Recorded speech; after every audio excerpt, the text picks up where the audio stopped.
یہ پوری سٹوری ہے جو کل کے بیتی ہے آپ کے ساتھی پارلیمنٹیرین ہے. نہیں دیکھیے ندیم صاحب، یہ تو اب حمزہ رضا صاحب بھائی ہیں، مگر یہ تو اب ان کا موقف ہے نا، پولیس کا ایک اپنا موقف ہوگا. ایک کل ایسے ہی بیتی ہے، ہمارے رپورٹرز تھے وہاں پہ، کوئی زیادہ فرق نہیں ہے. بات یہ 19-20 آگے پیچھے ہو سکتے ہیں. بات یہ ہے کہ خان صاحب سے لوگوں کی ملاقاتیں ہو رہی ہیں، ان کا آپس میں اختلاف رہتا ہے کہ تم نہ جاؤ میں جاؤں.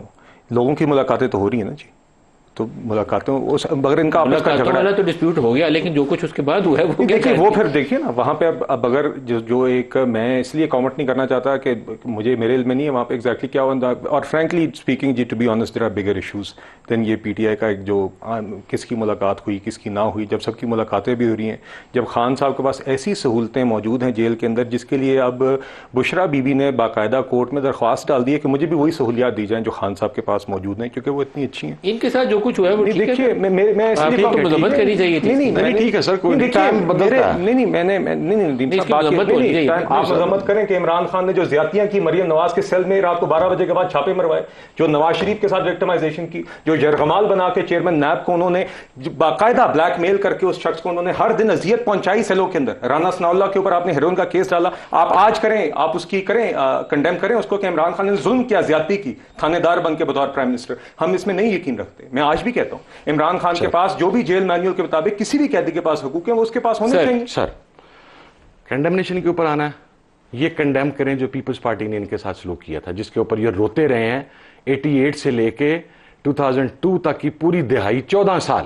یہ کہیں کہ پیپلز پارٹی نے ظلم کیا تھا، پیپلز پارٹی کہے کہ اس کی شہید لیڈر کی برہنہ تصاویر ہیلی کاپٹروں سے پھینک کے انہوں نے ظلم کیا تھا، تو پھر میرے سے بھی کنڈمنیشن کروا لیں سر. تو زرداری صاحب 11 سال جیل میں رہے. نو سر، دس از ناٹ. کس نے رکھا؟ ہم نے رکھا تھا سر.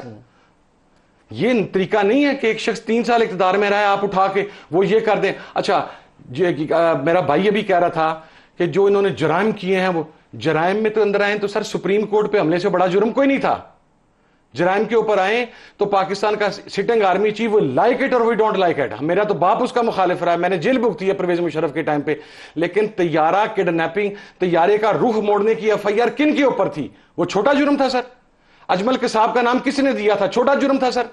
کارگل کے اندر پاکستان فوج کی پیٹ میں چھڑا کس نے گونپا تھا؟ چھوٹا جرم تھا سر.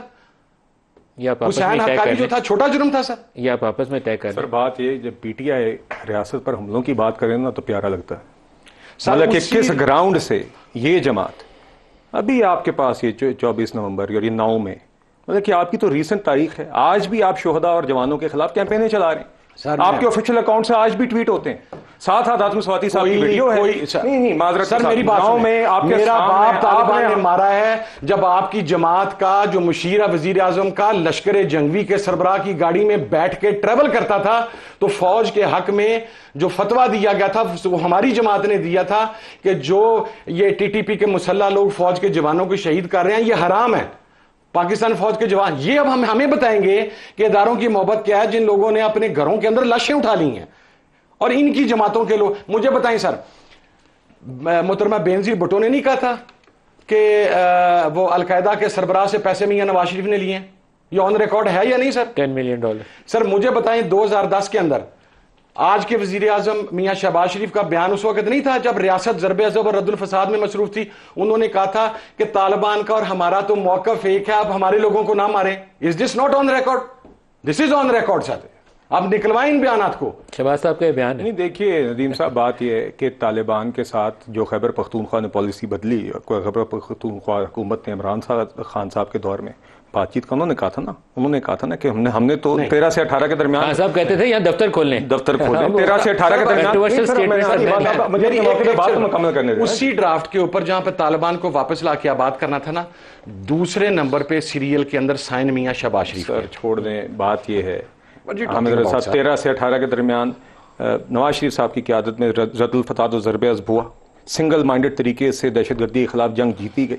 اس کے علاوہ کراچی میں کلین اپ آپریشن لیدا ہوا اور عمران خان صاحب کے آنے کے بعد ان کا سافٹ کارنر اس ٹائم پہ بھی رہا اور اس کے بعد انہوں نے باقاعدہ کے پالیسی بدلی. یہ حقیقت ہے. اور آج بھی ندیم صاحب ہم دیکھتے ہیں کہ پاکستان فوج کے جو جوان جب شہید ہوتے ہیں تو آپ کو prime minister of Pakistan, army chief کندھا دیتے ہوئے نظر آتے ہیں جنازوں پہ، تعزیت کرتے ہوئے نظر آتے ہیں. ان سے تو جنازوں میں جنازوں میں شرکت نہیں ہوتی، نہ تعزیت کی جاتی. اور میری سمجھ سے یہ بات باہر ہے آپ شہداء کے خلاف تقریم پہ تو سوال نہیں ہو اور یہ معذرت کے ساتھ یہ آج سوال نہیں ہو سکتا. سر جعفر ایکسپریس کے اوپر ہماری حکومت، مجھے اب میں تو ندیم ملک صاحب تمام باتیں کہہ رہا ہوں فیکٹس اینڈ فگرز کے مطابق، 36 گھنٹے اگر ہماری انفارمیشن منسٹری کا کوئی بیان آیا ہو میں آپ کا دیندار، وزارت دفاع کا بیان آیا ہو میں آپ کو بتاتا ہوں سر. سب سے پہلی تو مذمت ہی ہم نے کی ہے سر. چھوڑ دیں ندیم صاحب، سب سے پہلی مذمت ہم نے کی ہے سر. آپ ان کی فوجی جوان، میرا ٹویٹ نکالیں سر آپ، ہر فوجی جوان کی شہادت کے اوپر ہم اس کو کنڈیم کرتے ہیں سر. سر ان کی پارٹی کے آفیشیل اکاؤنٹ سے آپ نکال لیجیے، یہ اسٹیٹمنٹ ہے یا ٹویٹ ہے،